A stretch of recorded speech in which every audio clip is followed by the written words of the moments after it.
Hello दोस्तों, कैसे हैं आप लोग। आशा करते हैं बहुत अच्छे होंगे। पढ़ाई आप लोग बहुत अच्छे से कर रहे होंगे। तो इस वीडियो में हम लोग, जैसे कि आपको पता है, ये सीरीज है जिसमें कि क्वेश्चन का डिस्कशन होता है और प्रश्न तो काफ़ी कम होते हैं लेकिन डिस्कशन थोड़ा सा अच्छा होता है। जितना भी मुझे याद आता है बोर्ड पे उतना मैं बताने की कोशिश करता हूँ।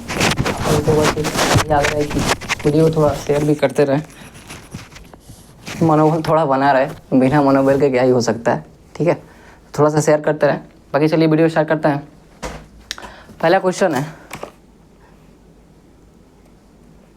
विधि के समक्ष समानता किस देश से लिया गया। First number question number first, विधि के समक्ष समानता, विधि के समक्ष समानता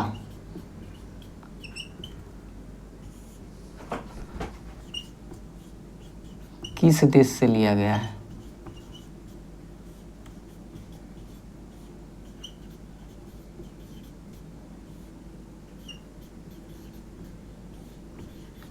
ठीक है, विधि की समानता किस देश से लिया गया।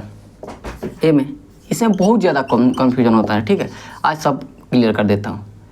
यूएसए, ब्रिटेन, 3 नंबर में ऑस्ट्रेलिया और 4 नंबर में है। 4 नंबर क्या हो जाएगा, तो 4 नंबर में कनाडा। क्या, कनाडा, ठीक है, कनाडा, ठीक है, कनाडा। तो देखिए यहाँ पे 2 प्रकार के क्वेश्चन आते हैं। एक तो विधि के समक्ष समानता आता है और एक कहता है विधि का समान संरक्षण, ठीक है। तो देखिए यहाँ पे मैं अब कंफ्यूजन होता है बहुत लोगों को, ठीक है। देखिए 2 है, एक विधि के समक्ष समानता, विधि के समक्ष समानता, विधि के समक्ष,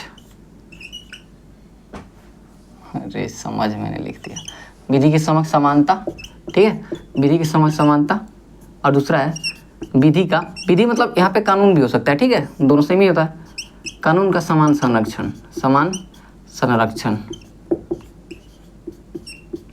ठीक है।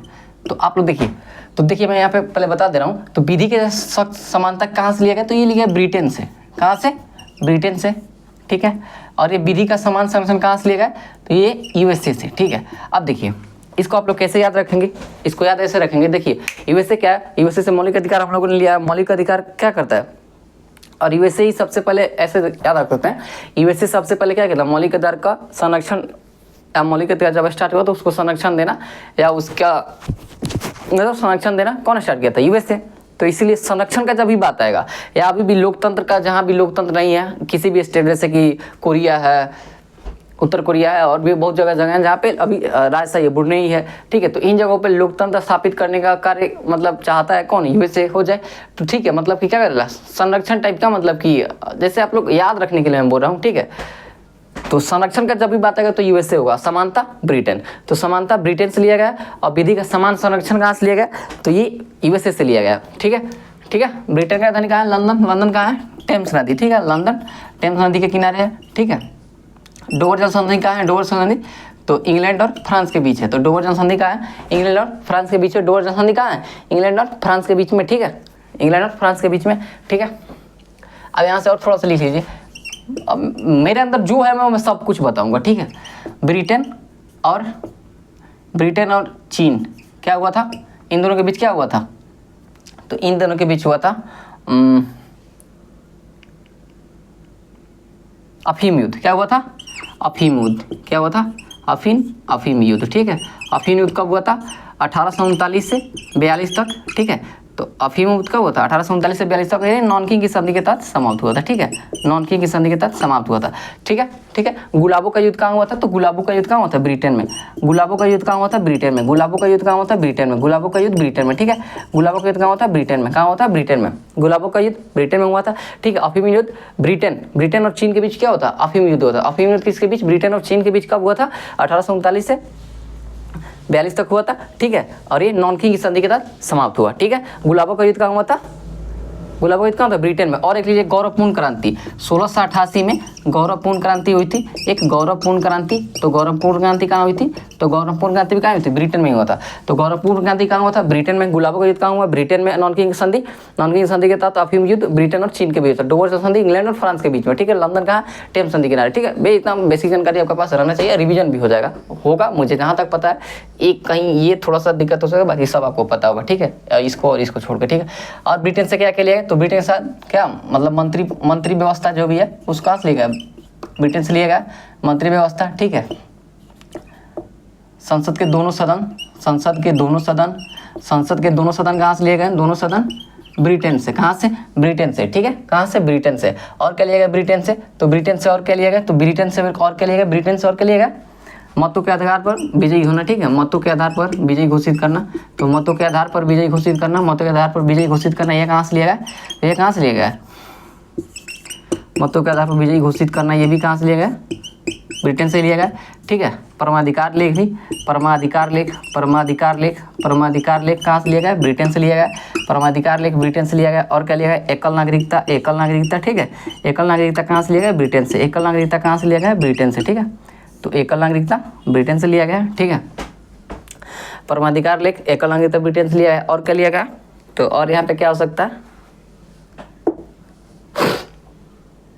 मतों द्वारा विजय घोषणा, परमाधिकार लेख और एकल नागरिकता, तो ये सभी कहाँ से लिए गए? मंत्री व्यवस्था हो गया, ठीक है। और ये भी होगा, तो ये सब कहाँ से लिया गया? ब्रिटेन से लिया गया, ठीक है। कहाँ से लिया गया? ब्रिटेन से, ब्रिटेन से लिया गया, ठीक है। अब देख सकते हैं यूएसए से कौन कौन लिया गया, ठीक है। इसको मिटा देते हैं। यूएसए से क्या क्या लिया गया? यूएसए से, तो यूएसए से क्या लिया गया? यूएसए से क्या लिया गया? राष्ट्रपति का पद, ठीक है। राष्ट्रपति का पद, राष्ट्रपति का पद यूएसए से, ठीक है। राष्ट्रपति का पद, उपराष्ट्रपति, उपराष्ट्रपति, ठीक है, उपराष्ट्रपति, ठीक है। मौलिक अधिकार, क्या? मौलिक अधिकार, मौलिक अधिकार, ठीक है। और क्या लिया गया? ये मौलिक अधिकार हो गया। और क्या लिया गया? सर्वोच्च न्यायालय, सर्वोच्च न्यायालय, ठीक है। सर्वोच्च न्यायालय, ठीक है। सर्वोच्च न्यायालय, राज्यों का संघ, ठीक है। राज्यों का संघ भी कहाँ से लिया गया? तो यूएसए से ही लिया गया, ठीक है। राज्यों का संघ। और क्या लिया गया? और क्या लिया गया? सर्वोच्च न्यायालय, न्यायिक पुनर्विलोकन, क्या? न्यायिक पुनराविलोकन, न्यायिक पुनर्विलोकन, ठीक है। न्यायिक पुनर्विलोकन। और क्या लिया गया? न्याय, राष्ट्रपति, उपराष्ट्रपति, मौलिक अधिकार, सर्वोच्च न्यायालय, राज्यों का संघ, न्यायिक पुनर्विलोकन, ठीक है। तो ये सभी कहाँ से लिए गए? ब्रिटेन, यूएसए से, ठीक है। कहाँ से लिए गए? यूएसए से। राष्ट्रपति, उपराष्ट्रपति, मौलिक अधिकार, सर्वोच्च न्यायालय, राज्यों का संघ, ठीक है। न्यायिक पुनर्विलोकन, ये सब कहाँ से लिया गया? यूएसए से लिया गया, ठीक है।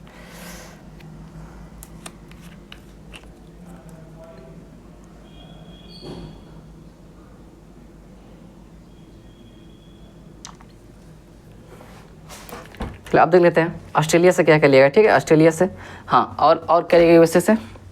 तो प्रस्तावना, कहाँ? प्रस्तावना, प्रस्तावना कहाँ से लिया गया? यूएसए से, ठीक है।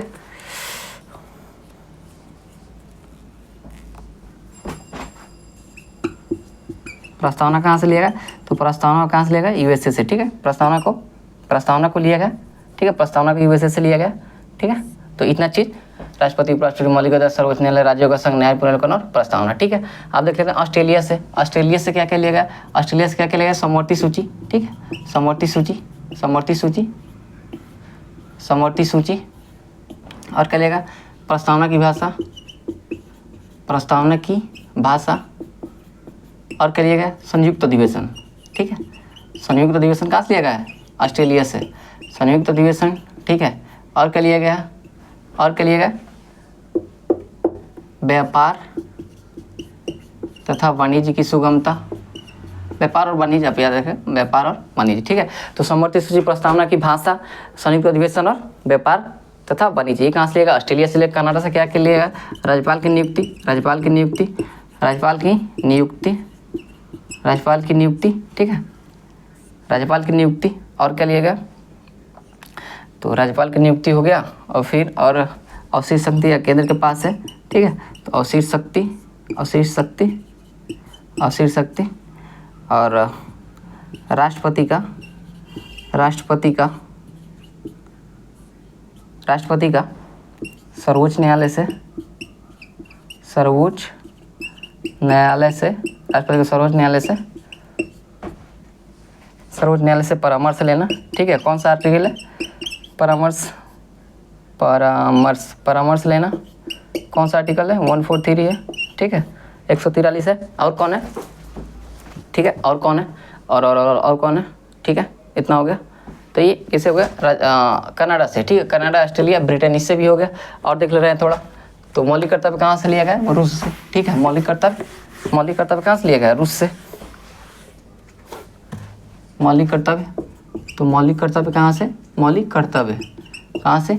रूस से। मौलिक कर्तव्य रूस से। पंचवर्षीय योजना भी लिख लीजिए, हालांकि ये तो यूएसए में नहीं है, मतलब इसमें नहीं है, लेकिन फिर भी पंचवर्षीय योजना रूस में। पंचवर्षीय योजना भी रूस से लिया है, ठीक है। और सबसे पहले पंचवर्षीय योजना 1928 में कहाँ शुरू हुआ था? रूस में, ठीक है। तो मौलिक कर्तव्य हो गया। अब लिख लीजिए जापान। जापान से क्या मिला? विधि द्वारा स्थापित प्रक्रिया, ठीक है। विधि द्वारा स्थापित प्रक्रिया कहाँ से? तो विधि द्वारा स्थापित प्रक्रिया कहाँ से? स्थापित प्रक्रिया ब्रिटेन से। तो विधि द्वारा स्थापित प्रक्रिया ब्रिटेन से। और जर्मनी से। आपातकाल के समय, आपातकाल के समय क्या? आपातकाल के समय मौलिक अधिकारों का निलंबन, मौलिक अधिकारों का निलंबन, ठीक है। मौलिक अधिकारों का निलंबन जर्मनी से, ठीक है। आयरलैंड से क्या लिया? आयरलैंड से क्या लिया गया? आयरलैंड से डीपीएसपी, ठीक है। डीपीएसपी का मतलब राज्य का नीति निर्देशक तत्व, ठीक है।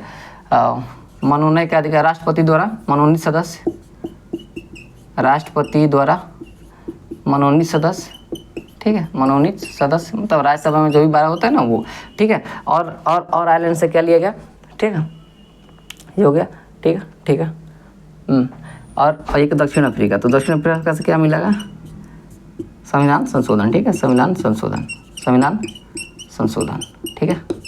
संविधान संशोधन, ठीक है।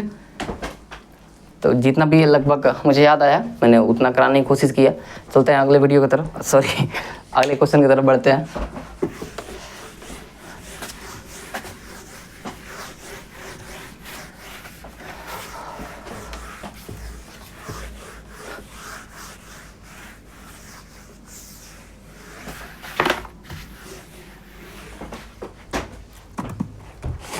अगला प्रश्न है अनुच्छेद 120 संबंधित है, ठीक है। अनुच्छेद 120, दोनों प्रश्न है। अनुच्छेद 120 संबंधित है, ठीक है। तो मैं इसका डायरेक्ट यहाँ पे आंसर ही बता रहा हूँ, ऑप्शन नहीं बता रहा हूँ, ठीक है। तो अनुच्छेद 120 किससे संबंधित है? तो अनुच्छेद 120 किससे संबंधित है? तो अनुच्छेद 120 संबंधित है किससे?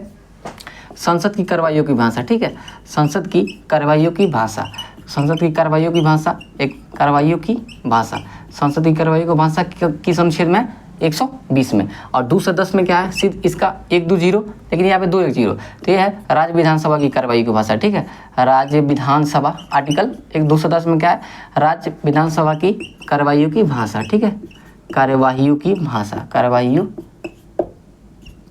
की भाषा, ठीक है। कार्रवाइयों की भाषा, संसदीय कार्रवाई को बजाओ भाषा किसमें? 120 में। और 210 में राज्य विधानसभा की कार्रवाई को भाषा, ठीक है। 122 में क्या है? अनुच्छेद 122। तो अनुच्छेद 122 में क्या है कि संसद की कार्रवाइयों की जांच न्यायालय द्वारा नहीं होगी। संसद के कार्रवाइयों की जांच न्यायालय द्वारा नहीं होगी, ठीक है। न्यायालय द्वारा नहीं होगी, ठीक है, न्यायालय द्वारा नहीं होगी। एक इसमें अनुच्छेद 122 में, ठीक है। 123 में क्या है? अध्यादेश में क्या? अध्यादेश किसका? राष्ट्रपति का अध्यादेश है, ठीक है। राष्ट्रपति का अध्यादेश है, ठीक है। 213 में क्या है? राज्यपाल का अध्यादेश है, ठीक है। राज्यपाल का अध्यादेश, ठीक है। 213 में ये है, ठीक है। 123 हो गया। 124 में क्या है? तो 124 में सर्वोच्च न्यायालय का गठन, ठीक है। सर्वोच्च न्यायालय का गठन है, ठीक है। सर्वोच्च न्यायालय, भारतीय सर्वोच्च न्यायालय का गठन कब हुआ था? तो ये होता 28 जनवरी, ठीक है। 28 जनवरी 1950, ठीक है। तो सर्वोच्च न्यायालय की स्थापना कब हुआ था? 28 जनवरी 1950। निर्वाचन आयोग का गठन कब हुआ था? 25 जनवरी 1950, ठीक है। 25 जनवरी 1950। इसीलिए 25 जनवरी को क्या मनाते हैं? राष्ट्रीय मतदाता दिवस, ठीक है। राष्ट्रीय मतदाता दिवस इसीलिए कब मनाते हैं? राष्ट्रीय मतदाता दिवस इसलिए 25 जनवरी को मनाते हैं क्योंकि सर्वोच्च निर्वाचन आयोग का गठन हुआ था। और सर्वोच्च न्यायालय का 28 जनवरी 1950 को, ठीक है। सर्वोच्च न्यायालय के प्रथम न्यायाधीश कौन थे? हीरालाल जे कानिया। कौन थे? हीरालाल जे कानिया, हीरालाल जे कानिया, हीरालाल जे कानिया, ठीक है, हीरालाल जे कानिया, ठीक है, ठीक है। कौन थे? हीरालाल जे कानिया, ठीक है। 127 में क्या है? तथार्थ न्यायाधीश, तथार्थ न्यायाधीश, तथार्थ न्यायाधीश, तथार्थ न्यायाधीश किसमें? 127 में, ठीक है। तथार्थ न्यायाधीश को कहाँ से लिया गया? तो ये फ्रांस से लिया गया, ठीक है, फ्रांस से लिया गया, ठीक है। तथार्थ न्यायाधीश का ऑनर कहाँ से? तथार्थ न्यायाधीश को कहाँ से लिया गया? फ्रांस से लिया गया, ठीक है। 129 में क्या है? सर्वोच्च न्यायालय का अभिलेख, ठीक है, सर्वोच्च न्यायालय का अभिलेख, ठीक है, सर्वोच्च न्यायालय का अभिलेख, सर्वोच्च न्यायालय का अभिलेख किसमें? तो सर्वोच्च न्यायालय का अभिलेख किसमें? 129 में। 137 में क्या है? न्यायिक पुनराविलोकन, न्यायिक पुनराविलोकन, न्यायिक पुनराविलोकन, ठीक है, न्यायिक पुनराविलोकन, ठीक है। 143 में क्या है? सर्वोच्च न्यायालय से, अभी मैंने बताया था ऊपर, सर्वोच्च न्यायालय से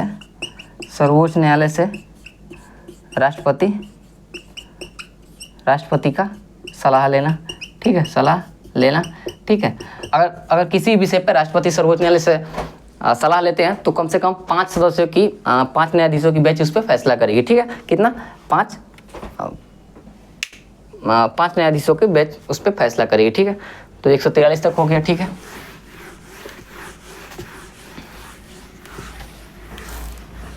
एक सौ अड़तालीस में क्या है?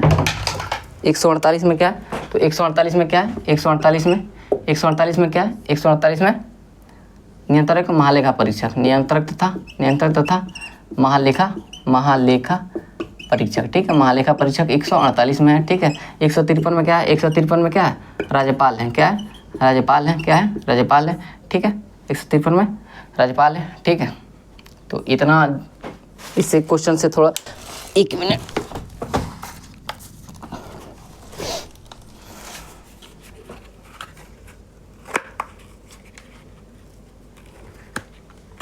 इससे जितने भी प्रश्न बनने वाले थे मैंने मतलब थोड़े जो भी इम्पोर्टेंट थे उसको मैंने बता दिया, ठीक है। बढ़ते हैं अब अगले प्रश्न की तरफ।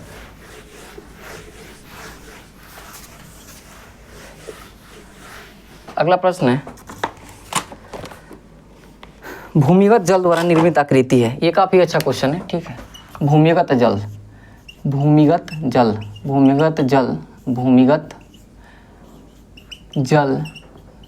द्वारा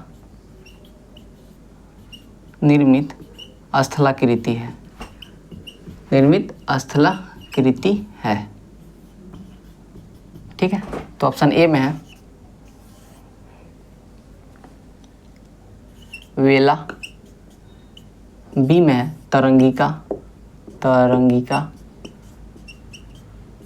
सी में हॉर्न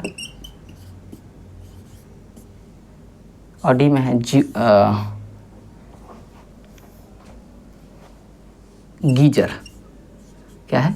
गीजर, ठीक है।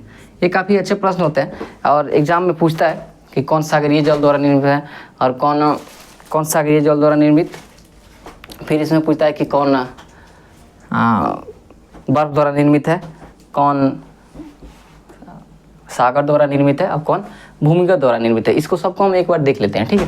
पहले लिख लें भूमिगत द्वारा निर्मित स्थलाकृति है, ठीक है। इसको बस रट जाना है, भूमिगत द्वारा निर्मित स्थलाकृति,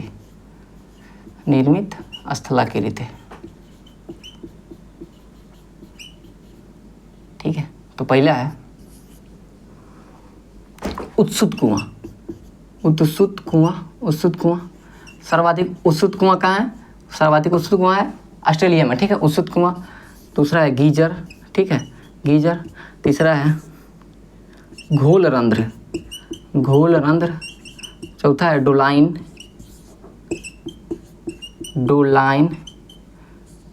पांचवा है कास्ट झील। पांचवा है युवाला, छवा युवाला। सातवा है पोलिए।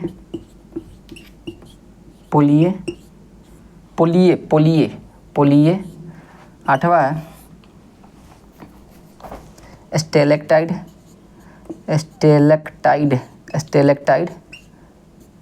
नौवा है स्टेलेक्फाइड। स्टेलेक्टाइट, स्टेलेक्फाइड, स्टेलेक्फाइड, स्टेलेक्टाइट, स्टेलेक्फाइड, और लिख लीजिए लेपिज, ठीक है, लेपिज।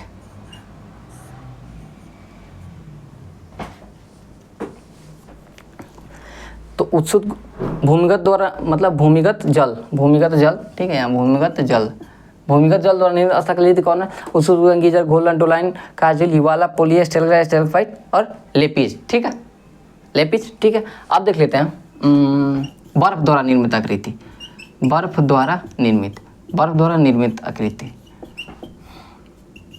तो इसका हो जाता है सर्क, टर्न, हर्न, सर्क, टर्न, हर्न, arete, arete, nunatak, nunatak, fjord, drumlin, केम,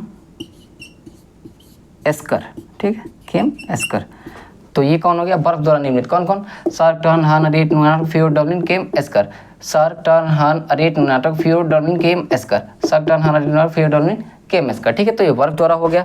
अब जो भी इंपॉर्टेंट मतलब है, और हम देख लेते हैं फिर इसे वायु द्वारा निर्मित, ठीक है, वायु द्वारा निर्मित। वायु द्वारा निर्मित कौन कौन होता है? तो वायु द्वारा निर्मित होता है कौन? वायु द्वारा, वायु द्वारा, वायु द्वारा निर्मित। तो वायु द्वारा निर्मित कौन है? ज्यूमेन, यार्डंग, ज्यूमेन, यार्डंग, इलेनबर्ग, छत्रक,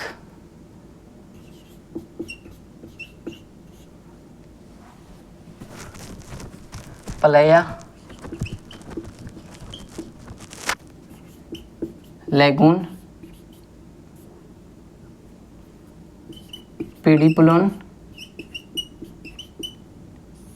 लोएस और बरखान। ये जो चीन का मैदान है ना, वो लोएस का उदाहरण है, ठीक है। तो जीमेन, यार्डन, इलेनबर्ग, छत्रक, पलया, लेगून, पेडिप्लेन, लोएस, बरखान, ये किसके वायु द्वारा निर्मित है। आप लिख लिए सागरीय जल, सागरीय जल द्वारा निर्मित, सागरीय जल द्वारा निर्मित। तो लिख लीजिए सर्प, सर्प एकदम सर्प मतलब सांप वाला, सर्प, वेला, चली, तरंगिका, look hook, loop hoop, sorry, loop hoop, tombolo, tombolo. तो देखिए सागरीय जल द्वारा कौन कौन निर्मित है? सर्प, वेला, चलित, तंगरिका, लूप हुप, टोम्बोलो, ठीक है। और ये वायु द्वारा जीवन, यार्डन, छतर, पलया, लेगून, छतर, पलया, लेगून, पेडिप्लेन, लोएस, बरखान, ठीक है। भूमिगत जल द्वारा उत्सुक गीजर, घोलन, डोलाइन, काजल, हिवाला, पोलिया, स्टेलेक्टाइट, और लेपिज, ठीक है। ये देखिए मतलब पहली बार तो आप नहीं पढ़े होंगे, पीछे जरूर पढ़े होंगे, तो रिवीजन जरूर आपका होगा। नाम ही थोड़ा अजीब अजीब है, इसको रटना ही पड़ता है, तो रट जाइए। मैंने भी इसको रटा ही है, दूसरा क्या ही उपाय है, रटना है, रटे जाओ, ठीक है। तो अगले क्वेश्चन की तरफ बढ़ते हैं।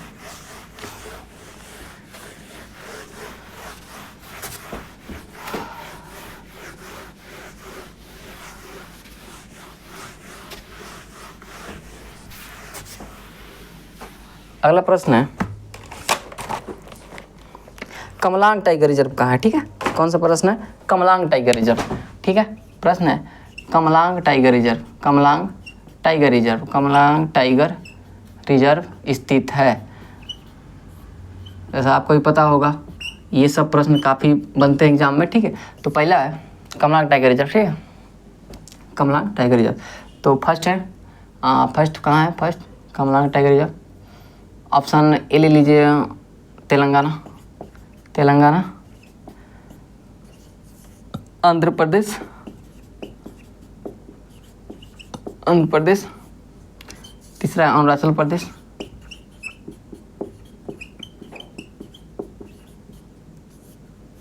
चौथा है उड़ीसा, ठीक है, उड़ीसा। देखिए मैं बता दे रहा हूँ, ठीक है। तो कमलांग कहाँ है? तो कमलांग है अरुणाचल प्रदेश में। कहाँ है? अरुणाचल प्रदेश में। इसका सही आंसर क्या है? अरुणाचल प्रदेश। अरुणाचल प्रदेश में 3 है, कौन कौन? एक है पक्के टाइगर रिजर्व, पक्के टाइगर रिजर्व, ठीक है। एक है कमलांग पक्के टाइगर रिजर्व, एक कमलांग टाइगर रिजर्व, और एक है नामदफा। क्या है? नामदफा, ठीक है। तो नामदफा, कमलांग और पक्के कहाँ है? अरुणाचल प्रदेश में। उड़ीसा में कौन है? सतकोसिया। उड़ीसा में कौन है? सतकोसिया। और एक है सिमलीपाल, सतकोसिया और सिमलीपाल। तो सतकोसिया और सिमलीपाल कहाँ है? सतकोसिया और सिमलीपाल कहाँ है? उड़ीसा में, ठीक है। आंध्र प्रदेश में कौन है? श्रीशैलम, श्रीशैलम या नागार्जुन टाइगर रिजर्व, ठीक है, नागार्जुन टाइगर रिजर्व, ठीक है। अब देखिए ये सबसे बड़ा है, भारत का सबसे बड़ा है ये, ठीक है, सबसे बड़ा है, ठीक है। और ये नामदफा है, ये विश्व की सर्वाधिक ऊंचाई पर स्थित है, विश्व की सर्वाधिक ऊंचाई पर स्थित टाइगर रिजर्व है, सर्वाधिक ऊंचाई पर स्थित है, ठीक है, सर्वाधिक ऊंचाई पर स्थित है, ठीक है, ठीक है। तेलंगाना में कौन कौन है? तेलंगाना है अमराबाद, अमराबाद टाइगर रिजर्व, काफ़ी अच्छा प्रश्न है, ये एग्जाम में आते हैं। और एक है अमराबाद और अमराबाद टाइगर, कवल टाइगर रिजर्व, कौन है? कवल टाइगर रिजर्व, ठीक है, एक है कवल टाइगर रिजर्व। तो अमराबाद और कवल कहाँ है? तेलंगाना में है, ठीक है। और अमराबाद और कवल कहाँ है? और एक लीजिए, अब लिख लीजिए महाराष्ट्र में, महाराष्ट्र में कौन कौन है? महाराष्ट्र में कौन कौन है? तो महाराष्ट्र में कौन कौन टाइगर रिजर्व है? सह्याद्री, सह्याद्री, और कौन है? बोर, बोर, ठीक है, सह्याद्री, बोर, ये सब कहाँ है? महाराष्ट्र में, ठीक है। और कहाँ लिख सकते हैं? गुजरात, गुजरात में तो गिर नेशनल पार्क है, ठीक है, ठीक है। पश्चिम बंगाल लिख लीजिए, पश्चिम बंगाल है, पश्चिम बंगाल, पश्चिम बंगाल में लिख लीजिए बक्सा, ठीक है, बक्सा टाइगर रिजर्व कहाँ है? पश्चिम बंगाल में, ठीक है। बिहार में कौन सा है? बिहार में, तो बिहार में है वाल्मीकि। यूपी में कौन है? यूपी में कौन कौन है? तो यूपी में अमानगढ़, अमानगढ़, अमानगढ़, एक है दुधवा, दुधवा टाइगर रिजर्व, और एक है पीलीभीत, पीलीभीत टाइगर रिजर्व, ठीक है। तो इतने टाइगर रिजर्व है, कुछ जो भी इम्पोर्टेंट है, बाकी आप लोग को सब लगभग याद ही होगा। ये कुछ जैसे कि ये पक्के ऐसे कमलांग हो गया, इधर अमनागढ़, सह्याद्री, ये सब थोड़ा सा है इसमें, ठीक है। और इसमें थोड़ा टाइगर रिजर्व कब आया था? टाइगर रिजर्व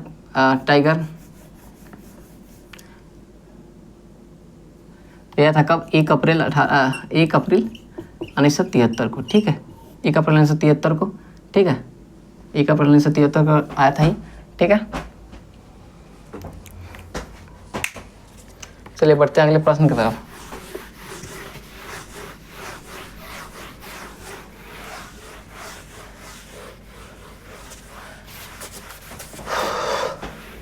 गर्मी काफ़ी है।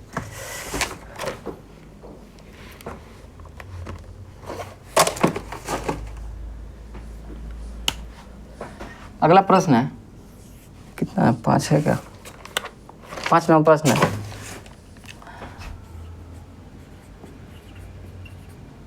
अमाशय में जब भोजन लुगदी समान बन जाता है तब उसे कहते हैं, ठीक है, तब उसे क्या कहते हैं? तो पहला है चाइल, दूसरा है काइम, तीसरा है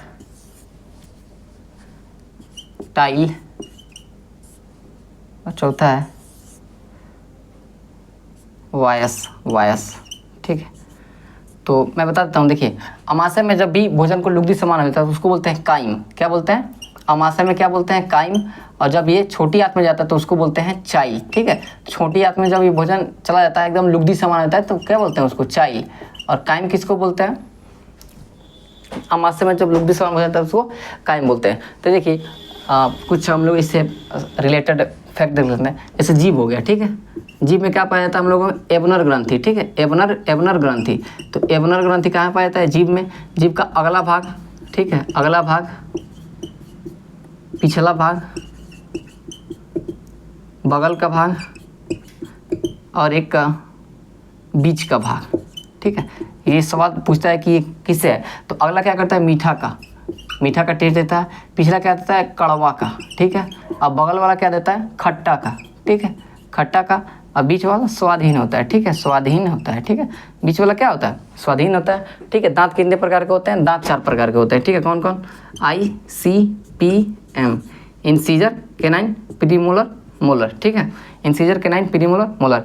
ये काटने का कार्य करता है, ये फाड़ने का काम करता है, और ये दोनों चबाने का काम करता है। बच्चों में दंत सूत्र कितना होता है? 2102, ठीक है, 2102। अब बच्चों में 2102, और इसमें कितना होता है? 2123, ठीक है, 21 23, ठीक है, 21 23, 2123 2102, ठीक है। इसका मतलब 5 साल से जो भी कम बच्चे होते हैं उसमें प्री मोलर या अग्र चवंडक विकसित नहीं होता है, ठीक है। अब जैसे ही हम लोग करेंगे टोटल दांत जैसे देखेंगे तो ये 21 और 02 और ये 21 और 23, ठीक है। तो बट्टा में इधर भी सेम ये लिख दिया जाता है और इधर बट्टा में सेम ये लिख दिया जाता है, ठीक है। और जब भी तब इससे हम लोग 2 से गुणा करेंगे, इसको भी 2 से गुणा करेंगे तो ये कितना हो गया, 2 1 3 और 3 2 5 और 3 8, ठीक है। तो 8 दूनी ये क्या हुआ 16, अब फिर ये भी क्या हो जाएगा 16, तो टोटल कितने दांत हो गए 32। वैसे अगर इसको करेंगे तो क्या हो जाएगा, ये 2 1 3 2 5 दूनी 10, ठीक है, 2 1 और ये फिर क्या हो जाएगा 10। तो इनमें कितना टोटल दांत होता है 20 होता है, ठीक है। 21 02 21 02 और ये था 21 23, ठीक है। अच्छा कितने दांत ऐसे होते हैं पूरे जीवन काल में, कितने दांत होते हैं, ठीक है। तो पूरे जीवन काल में पूरे जीवन काल में कितने दांत उगते हैं 32, ठीक है। कितना होता है 52 दांत, कितना दांत 52 दांत, ठीक है। 20 दांत ऐसे होते हैं जो दोबारा उगते हैं, कितना 20 दांत ऐसे जो दोबारा उगते हैं, जबकि 12 दांत एकदम अस्थाई होता है, वो एक ही बार पूरे जीवन काल में उगेगा, ठीक है। तो 12 दांत क्या होता है अस्थाई होता है, ठीक है। 12 दांत क्या होता है अस्थाई होता है, जबकि 20 दांत दोबारा उगता है, मतलब एक बार टूट गया और गिर गया, तो इसीलिए 12 तो ये हो गया और ये क्या होगा 32 और 20 क्या होगा फिर से टूट के जमेगा, तो वो 20 इसमें जुड़ गया, तो कितना हो जाएगा टोटल 52। तो टोटल पूरे जीवन काल में दांत कितने हैं 52 और दोबारा कितने देते हैं 20। अस्थाई दांत कितने होते हैं 12 होते हैं, ठीक है। तो ये कुछ इंपॉर्टेंट फैक्ट है इसके, ठीक है।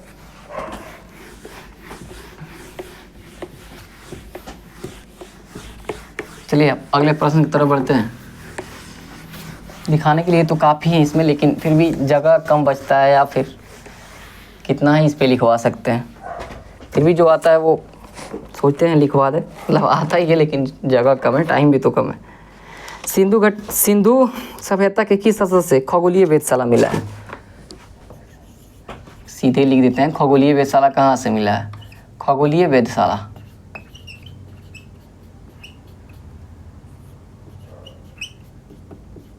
कहाँ से मिला है।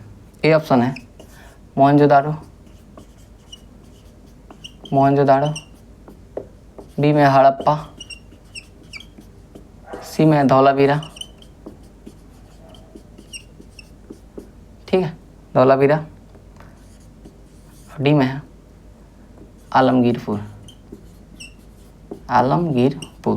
ठीक है। तो खगोलीय वेधशाला कहाँ मिला है, तो मैं यहाँ पे आपको बता दे रहा हूँ खगोलीय वेधशाला और खगोलीय वेधशाला यहाँ से धौलावीरा से मिला, कहाँ से धौलावीरा से। तो धौलावीरा से क्या क्या मिला है खगोलीय वेधशाला, ठीक है, खगोलीय वेधशाला, ठीक है। और क्या मिला है, और यहाँ से क्या मिला है खेल का मैदान, ये बहुत इंपॉर्टेंट है। खेल का मैदान कहाँ से मिला है धौलावीरा से, खेल का मैदान। और क्या मिला है जल प्रणाली उन्नत थी, ठीक है। तो उन्नत प्रकार के जल प्रणाली कहाँ से धौलावीरा से रविंद्र सिंह बिष्ट, धौलावीरा खोज करेंगे रविंद्र सिंह बिष्ट, ठीक है।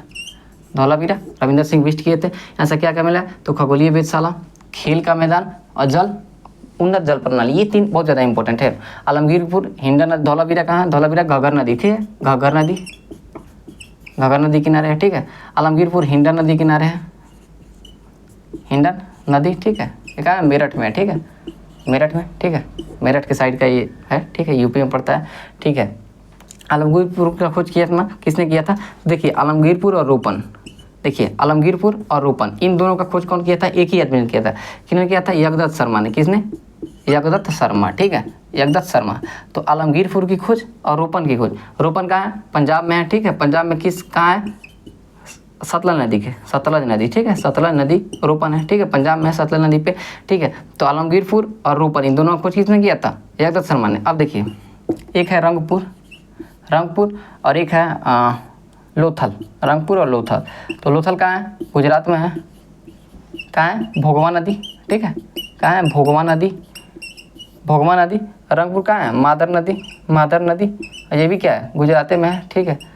तो रंगपुर मादर नदी गुजरात में और लोथल गुजरात नदी भोगवा नदी पे है, ठीक है। गुजरात में भोगवा नदी, इन दोनों का खोज कौन किया था? तो रंगपुर और लोथल दोनों का किया था रंगनाथ राव ने। किसने? रंगनाथ राव ने, ठीक है, रंगनाथ राव ने। लोथल क्या है? तो लोथल क्या है? एक बंदरगाह है, ठीक है।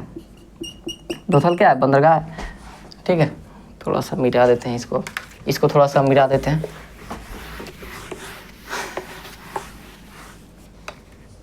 तो लोथल क्या है?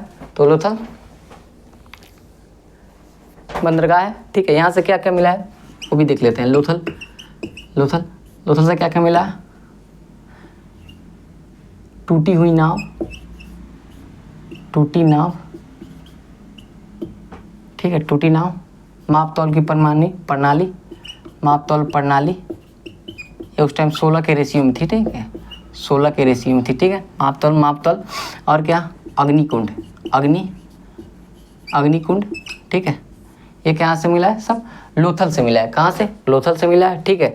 धौलावीरा का अर्थ होता है सफ़ेद कुआं। क्या होता है? सफ़ेद कुआं, ठीक है, सफ़ेद कुआं, ठीक है, सफ़ेद कुआं। इसका वहाँ पे का जो क्या बोलते हैं, ग्रामीण नाम क्या है? कोटडा टिब्बा, कोड्डा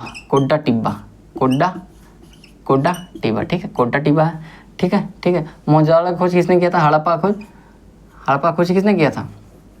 दयाराम साहनी। किसने? दयाराम साहनी ने। दयाराम साहनी कब? 19 में, 1921 में। और इसका मोहनजोदड़ो का रखालदास बनर्जी, ठीक है, ठीक है। हड़प्पा रावी नदी किनारे, हड़प्पा कहाँ है? रावी नदी किनारे। और मोहनजोदड़ो, इसका खोज किसने किया था? मोहनजोदड़ो खोज 1922 में रखालदास बनर्जी ने। ये किसका है? ये सिंधु नदी किनारे, ठीक है। इसको क्या बोलते हैं? तो मोहनजोदड़ो को क्या बोलते हैं? मोहनजोदड़ो को नखलिस्तान का बाग। मोहनजोदड़ो को क्या बोलते हैं? नखलिस्तान का बाग, ठीक है, नखलिस्तान का बाग, ठीक है, नखलिस्तान का बाग। और क्या बोलते हैं मोहनजोदड़ो को? नखलिस्तान का बाग बोलते हैं, ठीक है। और इसको बोलते हैं, याद नहीं आ रहा अभी, थोड़ा सा बाद में याद आता है तो बता देता हूँ, ठीक है। तो मोहनजोदड़ो से और क्या क्या मिला? मोहनजोदड़ो से मिला क्या क्या है, ठीक है। तो सूती वस्त्र, ठीक है। और अन्नागार, ठीक है, स्नानागार, ठीक है, स्नानागार मोहनजोदड़ो से ही मिला है, ठीक है। तो सूती वस्त्र, अन्नागार, स्नानागार, ये सब कहाँ से मिले? मोहनजोदड़ो से मिला है। हड़प्पा से क्या क्या मिला है? हड़प्पा से क्या मिला है? हड़प्पा से क्या क्या मिला? ये इम्पोर्टेंट है थोड़ा, सब तो इम्पोर्टेंट ही है। तो यहाँ से मिला मजदूरों को रहने के लिए बैरक,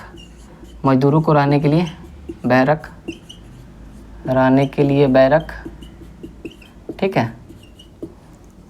एक स्त्री के गर्भ से निकलता बालक,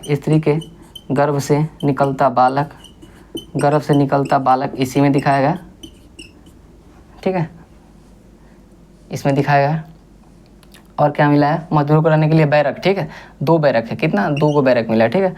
एक इसी से गर्भ से निकलता बालक, ठीक है। और स्वास्तिक चिन्ह, ठीक है, स्वास्तिक चिन्ह ऐसा होता है ना, ये, और फिर ऐसे होता है ये। तो ये स्वास्तिक चिन्ह हो गया। ये भी कहाँ से मिला? तो स्वास्तिक चिन्ह कहाँ से मिला? तो ये मिला हड़प्पा से ही, ठीक है। स्वास्तिक चिन्ह से इसलिए लगाया था कि इसके यहाँ पे क्या होता है? सूर्य उपासना होती थी, ठीक है। तो ये यहाँ से मिला है, ठीक है। चंदुदाड़ो से क्या मिला है? चंदुदाड़ो से क्या मिला? चंदुदाड़ो से के लिपस्टिक मिला है चंदुदाड़ो से, ठीक है। कालीबंगा कहाँ है? राजस्थान।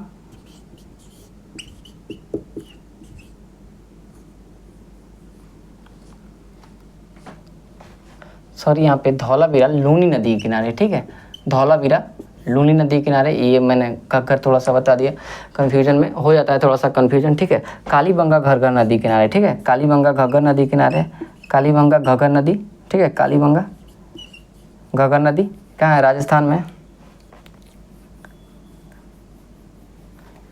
कालीबंगा घग्गर नदी,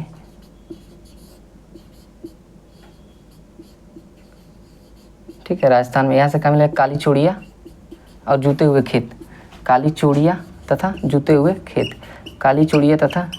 खेत, कहाँ से मिले हैं? जूते हुए खेत कहाँ से मिले? तो ये मिले कालीबंगा से, ठीक है। तो धौलावीरा लूनी नदी किनारे कहाँ है? लूनी, ठीक है, धौलावीरा लूनी नदी।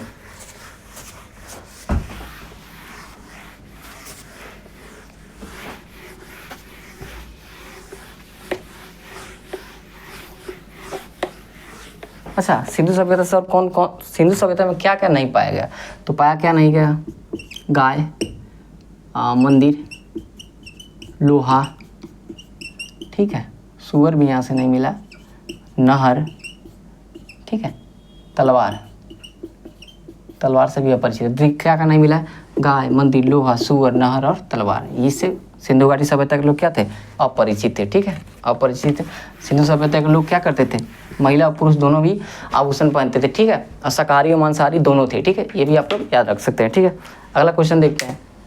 अगला क्वेश्चन है, शास्त्रीय भाषा के रूप में सबसे पहले कौन सा भाषा जोड़ा गया? ठीक है, शास्त्रीय भाषा के रूप में सबसे पहले कौन सा भाषा जोड़ा गया? शास्त्रीय भाषा, ऐसा डायरेक्टली देते हैं, पहला शास्त्रीय भाषा कौन है? पहला शास्त्रीय भाषा कौन है? कौन है? ठीक है, यहाँ पे मैं आंसर इसका डायरेक्ट बता, पहला शास्त्रीय भाषा कौन है? ठीक है, तो पहले 2004 में सबसे ऐसे लिखते हैं 2004, ठीक है। ये प्रश्न बहुत अच्छा है, ठीक है, ये एसएससी में पूछता है 2005, 2008, 2013 और 2014, ठीक है। 2004 में किसको जोड़ा है? तमिल को। तमिल क्या है? सबसे प्राचीन भाषा है, ठीक है, सबसे प्राचीन भाषा तमिल है। 2005 में संस्कृत को 2005 में, और तेलुगु तथा कन्नड़, तेलुगु और कन्नड़ को कब जोड़ा गया? 2008 में। मलयालम को कब जोड़ा गया? मलयालम को 2013 में, ठीक है। और 2014 में किसको जोड़ा गया? उड़िया को या उड़िया बोलिए, ठीक है, उड़िया को। संविधान का अनुसूची 8 किससे भाषा से संबंधित है? मूल संविधान में कितने भाषा थे? मूल संविधान में कितने भाषा थे? तो मूल संविधान में कितने भाषा थे? मूल संविधान में 14 थे। कितने थे? 14। मूल संविधान में 14, 8 को कब बाद में जोड़ा गया? कब जोड़ा गया? 21वां कॉन्स्टिट्यूशनल अमेंडमेंट 1967 में कौन जोड़ा गया? सिंधी को। तो 21वां संविधान संशोधन 1967 में पहले कौन जोड़ा गया? तो 21वां संविधान संशोधन 1967 में सिंधी को जोड़ा गया। 21वां संविधान संशोधन 1967 में सिंधी को, ठीक है। फिर अब 71वां संविधान संशोधन 1992 में मणिपुरी, नेपाली तथा कोंकणी को, मणिपुर नेपाली तथा कोंकणी को कब? मणिपुर नेपाली कोंकणी को कब जोड़ा गया? 71वां संविधान संशोधन 1992 में, ठीक है। अब 92वां संविधान संशोधन 2003, तो 92वां संविधान 2003 में कौन को जोड़ा गया? मैथिली, ठीक है, संथाली, डोंगरी तथा बोडो, ठीक है। तो मैथिली, संथाली, डोगरी, बोडो कब जोड़ा गया? 92वां संविधान संशोधन 2003 में, ठीक है। कितने भाषा थे?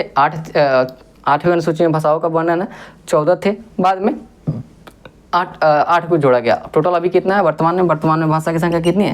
वर्तमान में भाषा की संख्या कितनी है? 22 है, ठीक है, कितना है? 22 है। राजभाषा आयोग का गठन कौन सकता है? तो राजभाषा आयोग का गठन राष्ट्रपति करते हैं, ठीक है।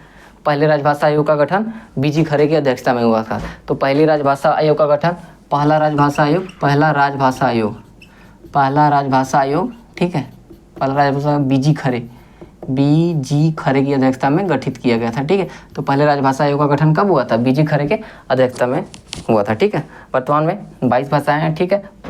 मूल में कितनी थी? 14 थी, 8 बाद में जोड़ा गया, ठीक है। यहाँ तो कोई कन्फ्यूजन नहीं हुआ होगा, ठीक है। चलते हैं अगले प्रश्न की तरफ।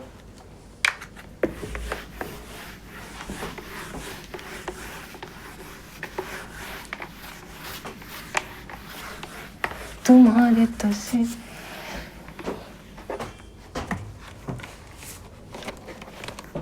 द्वितीय क्षेत्र में शामिल है, ठीक है, द्वितीय क्षेत्र में शामिल है। इकोनॉमिक्स का एक प्रश्न है बड़ा अच्छा, कितना नंबर है?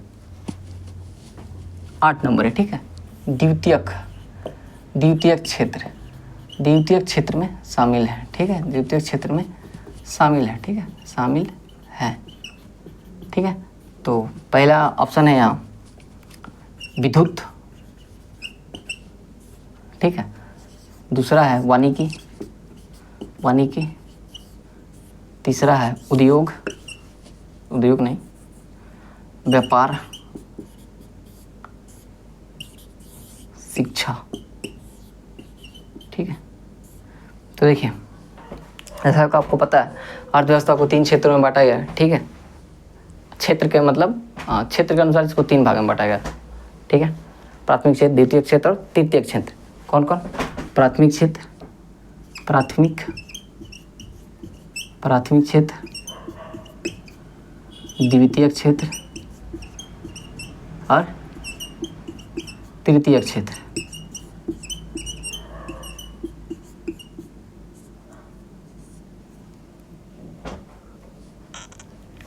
ठीक है, तृतीयक क्षेत्र।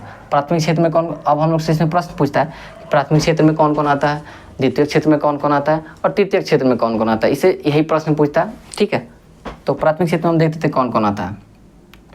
खनन, खनन उत्खनन, ठीक है, खनन उत्खनन, कृषि, पशुपालन, वानिकी, ठीक है, मत्स्य पालन, ये सब किस में आते हैं? प्राथमिक क्षेत्र में आते हैं। कौन कौन? खनन उत्खनन, कृषि, पशुपालन, वानिकी, मत्स्य पालन, ये सब किस में आते हैं? प्राथमिक क्षेत्र में आते हैं। ठीक है, किस में आते हैं? प्राथमिक क्षेत्र में आते हैं। द्वितीय क्षेत्र में कौन कौन आता है? तो द्वितीय क्षेत्र में आता है उद्योग, ठीक है, उद्योग, फिर आता है उद्योग आ गया और आ जाएगा यहाँ विद्युत, गैस आपूर्ति तथा जल। ठीक है, तो विद्युत, उद्योग, विद्युत, गैस आपूर्ति और जल।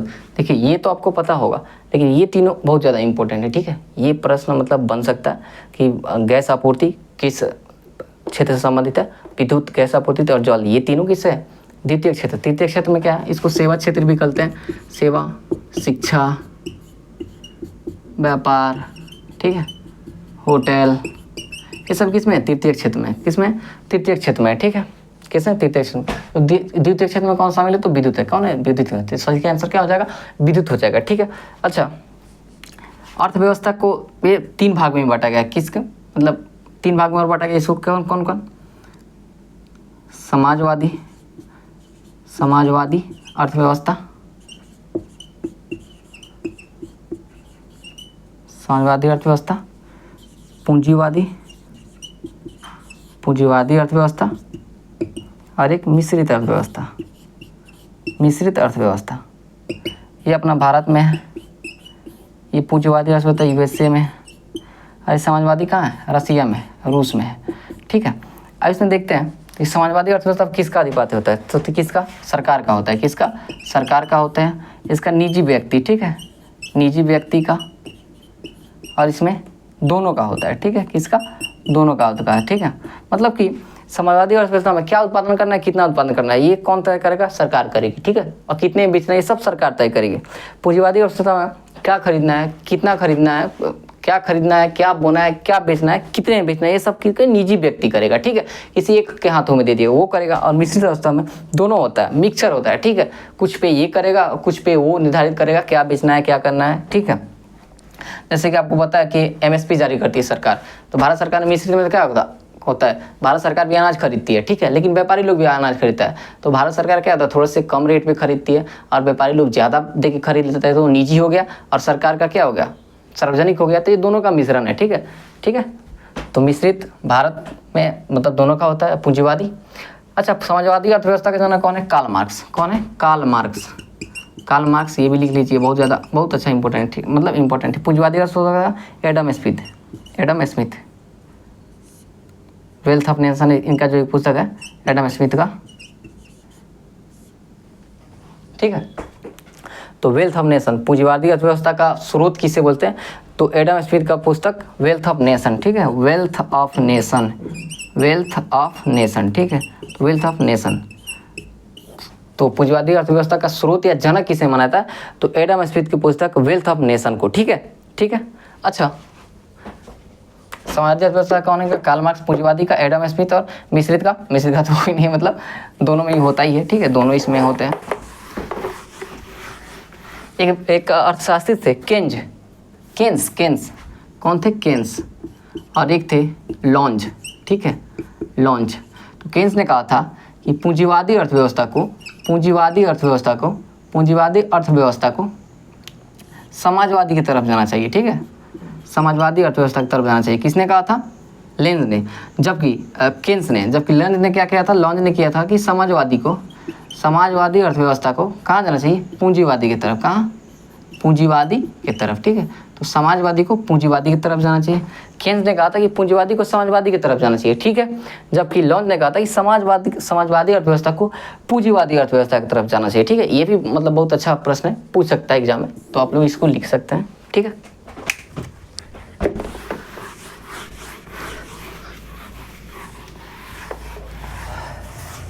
बढ़ते हैं अगले प्रश्न की तरफ, 2 प्रश्न और बचे होंगे। हाँ, एक ही प्रश्न है, एक ही कराऊंगा। हल्दी क्षारीय माध्यम में कैसा रंग देता है? ये तो मतलब क्वेश्चन पूछिए ही नहीं, मोस्ट इम्पोर्टेंट है, ठीक है। हल्दी क्षारीय माध्यम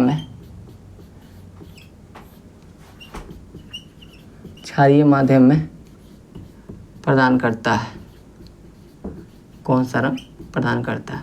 ऑप्शन ए है पीला, बी है नीला, ठीक है, सी में है लाल और डी में है रंगहीन। तो मैं यहाँ पे आपको बस एक सारणी बताऊंगा, ठीक है। और जब वो आप इस सारणी को याद कर लेंगे, बस एक आप सारणी को याद कर लेंगे, फिर आपको दोबारा कभी इसको याद करने की ज़रूरत नहीं पड़ेगी, ठीक है। बस एक सारणी बताऊंगा, ठीक है। देखिए यहाँ पे डायरेक्ट आप लोग लिख लें, ठीक है। यहाँ पे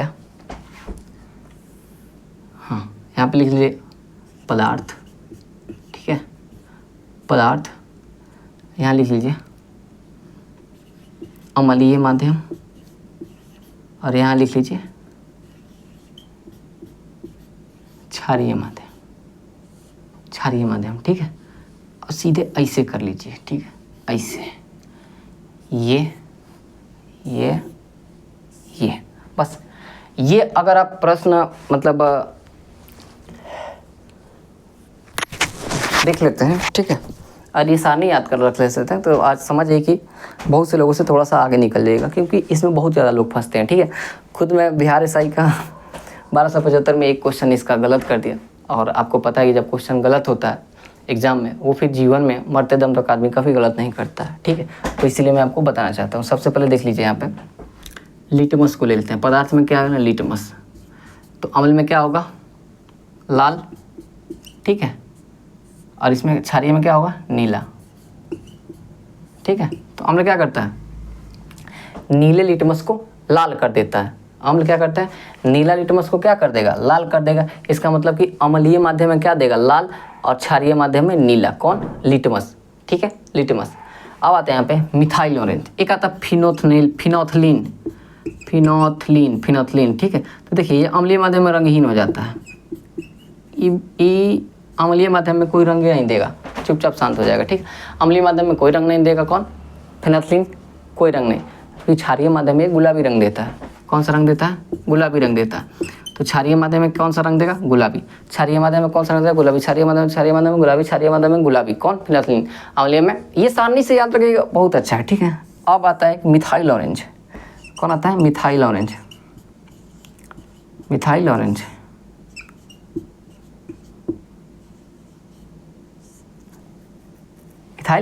ठीक है। तो मिथाइल ऑरेंज क्या होता है, अम्लीय माध्यम में देता है लाल, ठीक है, लाल, अम्लीय माध्यम में दे देगा लाल, क्षारीय माध्यम में कर देगा पीला, ठीक है। तो क्षारीय माध्यम में क्या करेगा, पीला करेगा। मिथाइल ऑरेंज क्या करेगा, अम्लीय माध्यम में लाल और क्षारीय माध्यम में पीला, ठीक है। अब एक बचा हल्दी। हल्दी क्या करता है, ये सीधे इसका उल्टा करता है। ये दोनों को आप मतलब ये तो आप याद कर लिए होंगे, ठीक है। ये अम्ल नीले लिटमस को लाल करता है, अम्ल नीले लिटमस को लाल करता है, शुरू से पढ़ रहे हैं, ठीक है। मिथाइल ऑरेंज रंगहीन देता है अम्लीय में, और क्षारीय में गुलाबी दे देगा, ठीक है। सॉरी, फिनोथलीन, ठीक है, फिनोथलीन। अब मिथाइल ऑरेंज क्या करेगा, अम्लीय माध्यम में लाल देगा और क्षारीय माध्यम में पीला कर देगा, और जस्ट इसका उल्टा कर देगा हल्दी। तो फिनोथलीन बराबर 1 हल्दी कर लीजिए, मतलब इसका उल्टा हो जाएगा, या आप ऐसे भी याद रखते हैं। ये क्या करेगा, अम्लीय माध्यम में कर देगा पीला, ठीक है, अम्लीय माध्यम में पीला कर देगा, और ये क्या करेगा, अम्लीय माध्यम में ये क्या करेगा, तो इसका यहाँ पे आ जाएगा, ये यहाँ पे आएगा। तो देखिए मतलब होता है लाल भूरा, ठीक है, लेकिन एग्जाम में लाल ही देता है, ठीक है। तो आप दोनों याद रखिए, लाल लाल जब याद रखते हैं तो लाल भूरा भी याद रख सकते हैं, मतलब दोनों में से कोई एक देगा, या तो लाल भूरा देगा या लाल देगा। हाँ अगर दोनों दे दे तब तो लाल ही भूरा होगा, लाल भूरा ही करता है, पूरा रेड नहीं करता है, ठीक है। लेकिन अगर ऐसे दे तो लाल, अगर लाल भूरा दिया हो तो लाल भूरा, एग्जैक्ट तो लाल भूरा ही होगा लेकिन लाल ही दे देता है, ठीक है। तो देखिए एक बार आम्ल लेने पर आम्ल में क्या लाल, क्षारीय में नीला। फिनाइलिन क्या करेगा, अम्लीय में रंगीन और क्षारीय में गुलाबी। मिथाइलोरिन ये लाल कर देगा अम्लीय माध्यम में और क्षारीय में पीला। जस्ट इसका उल्टा कर देगा हल्दी, ठीक। अच्छा दांत का पीएच कितना कम होगा तो दांत झड़ने लगता है, 5.5। कितना, 5.5 से पीएच जैसे ही कम होगा दांत झड़ना स्टार्ट हो जाएगा, ठीक है। दांत झड़ना स्टार्ट हो जाएगा कितना, 5.5 से कम हो जाएगा, ठीक है। अम्लीय वर्षा के कारक कौन कौन है, NO2 और SO2। कौन है, NO2 और SO2, ठीक है। NO2 और SO2 नाइट्रोजन डाइऑक्साइड और सल्फर डाइऑक्साइड, ठीक है, ठीक है। अच्छा अम्ल क्या होता है, तो अम्ल जैसे कि यहाँ पे ये इसको आप जरूर याद कर लिए, काफ़ी इंपॉर्टेंट है, ठीक है। एकदम प्रश्न पूछता है इससे, ठीक है। और यहाँ पे हम आपको बता दे रहे हैं, ये पीएच हो गया, कितना टेढ़ा हो गया भाई, ये पीएच स्केल हो गया, ठीक है। अरे यार, ठीक है, पीएच स्केल ऐसे याद रखना, ठीक है। ये कितना हुआ, 7, 8, 9, 10, 11, 12, ठीक है। 1 2 3 1 2 3 4 5 6, ठीक है। देखिए ये होता है न्यूट्रल, ये क्या होता है, तो जब भी 7 pH होगा तो क्या हो जाएगा, न्यूट्रल हो जाएगा। 7 हुआ pH तो क्या होगा, न्यूट्रल हो जाएगा। जब भी किसी भी पदार्थ का pH वैल्यू 7 हुआ तो क्या हो जाएगा, न्यूट्रल या उदासीन, ठीक है। तो 7 pH वाला विलयन क्या होगा, उदासीन होगा। जैसे इधर बढ़ेंगे तो क्या होगा, क्षारीयता बढ़ेगी, ठीक है। क्षारीयता बढ़ेगी। अब क्षारीयता बढ़ेगी मतलब तो अम्लीय पदार्थ होते हैं जो जल में घुलकर क्या करेंगे, OH प्लस भारी मात्रा में, जो जितना अम्लीय होगा वो जल में घुलकर उतना ही क्या करेगा, OH प्लस प्रदान करेगा। और जो जितना क्षारीय होगा वो क्या करेगा, उतना ही जल में घुलकर OH माइनस रिलीज करेगा। तो ठीक है, क्या होगा इधर, OH माइनस की मात्रा बढ़ेगी, क्या होगा, बढ़ेगी, ठीक है। तो जैसे कि आपको पता है इधर जाएगा तो ये सबसे यहाँ पे सबसे अधिक क्षारीय, सबसे ज़्यादा क्षारीय, ये क्या होगा, सबसे अम्लीय होगा, ठीक है। सबसे अम्लीय, ठीक है। तो अगर जैसे कि ये देखिए, ये यहाँ से आएगा तो ये भी अम्लीयता इधर की तरफ बढ़ेगा। जैसे ही 7 से इधर आए तो अम्लीयता बढ़ेगा, और जैसे ही 8 से इधर गया तो क्षारीयता बढ़ेगा। इसका मतलब कि अगर 12 वाला यहाँ पे हम 14 होता है, ठीक है, 14 तक होता है। अगर यहाँ हम 12 ही लिए तो 12 क्या है, 14 लिख ही लीजिए, ठीक है, 14, ठीक है। 14 क्या हुआ, सबसे क्षारीय हुआ। तो क्षार का गुण क्या होता है कि जल में घुलकर OH माइनस खूब मात्रा में दे, तो ये खूब मात्रा में देगा, क्या करेगा। तो अगर पूछे कि जैसे कि उदासीन से हम 7 से जैसे ही 10 से 11 की तरफ बढ़ते हैं तो OH की मात्रा क्या होगी, तो यहाँ पे क्या होगा, OH माइनस की मात्रा क्या होगा, खूब बढ़ेगी। OH माइनस की मात्रा पूरा बढ़ेगा और OH प्लस की मात्रा क्या होगा, कम हो जाएगा, ठीक है। क्योंकि इधर ना अम्लीय होगा, इधर तो क्षारीय होगा, ठीक है। या शून्य भी हो सकता है या बहुत कम, ठीक है, होगा ही नहीं इधर तो, ठीक है। अब जैसे ही 7 से इधर आते हैं 1 की तरफ तो इधर क्या होगा, OH प्लस की मात्रा बढ़ेगी, ठीक है। OH प्लस की मात्रा बढ़ेगी। क्यों बढ़ेगी भाई, क्यों बढ़ेगी, क्योंकि हमको पता है कि अम्ल क्या है, तो अम्ल वे पदार्थ है जो जल में घुलकर क्या करता है, OH प्लस देता है, OH प्लस देता है, ठीक है। तो अम्ल क्या करता है, OH प्लस देता है, इसीलिए क्या होगा, जैसे जितनी इसकी अम्लीयता बढ़ेगी उतनी ही OH प्लस की मात्रा में वृद्धि होगा, ठीक है, ठीक है। इसको कौन दिया था, तो 1909, कहीं 11 में दिया रहता है, आप दोनों याद रखिए। सोरेनसन ने दिया था, किसने, सोरेनसन, ठीक है, किसने, सोरेनसन ने दिया था किसको, PHCl को, ठीक है। PHCl किसने दिया था, 1909 या 11, दोनों याद रखिए, दोनों देता है, मैंने दोनों ही पढ़ा, आप भी दोनों याद रखिए। 1909 या 11 में सोरेनसन ने दिया था PHCl को, ठीक है, ठीक है। अच्छा सबसे अम्लीय, तो अम्लीय कौन होता है, सबसे ज़्यादा अम्लीय तो होता है HCl, ठीक है। इसको बोलते हैं म्यूटेरिक एसिड,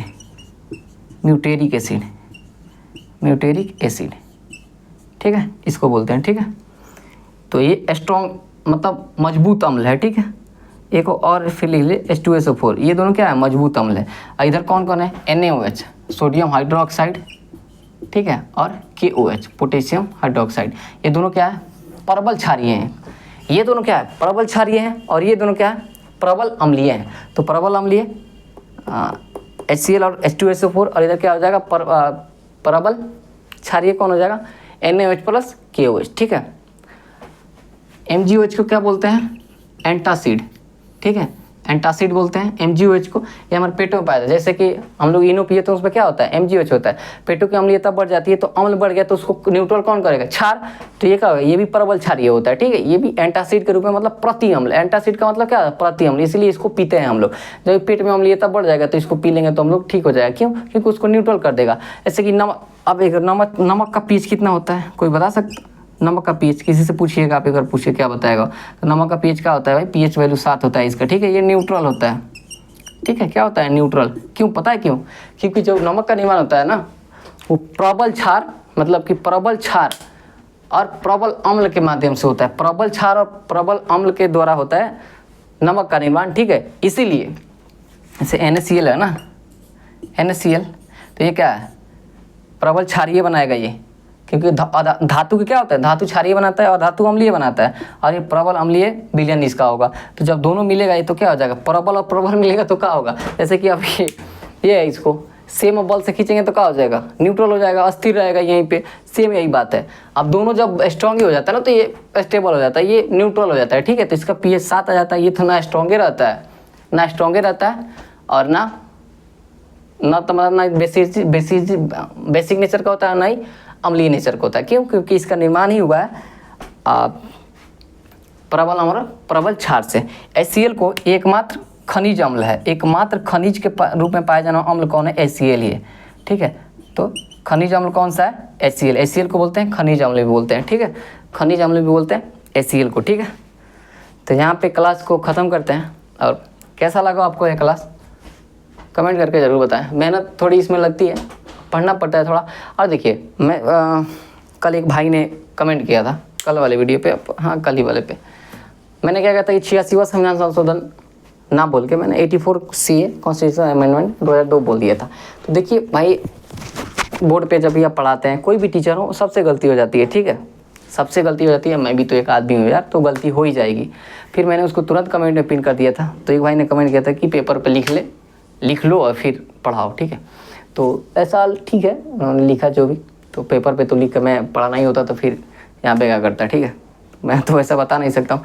तो गलतियाँ हो जाती है, गलतियाँ होना मतलब स्वाभाविक सी बात है भाई। कंप्यूटर गलती कर देता है तो हम लोग क्या ही हैं, तो हम लोग भी गलती कर ही सकते हैं।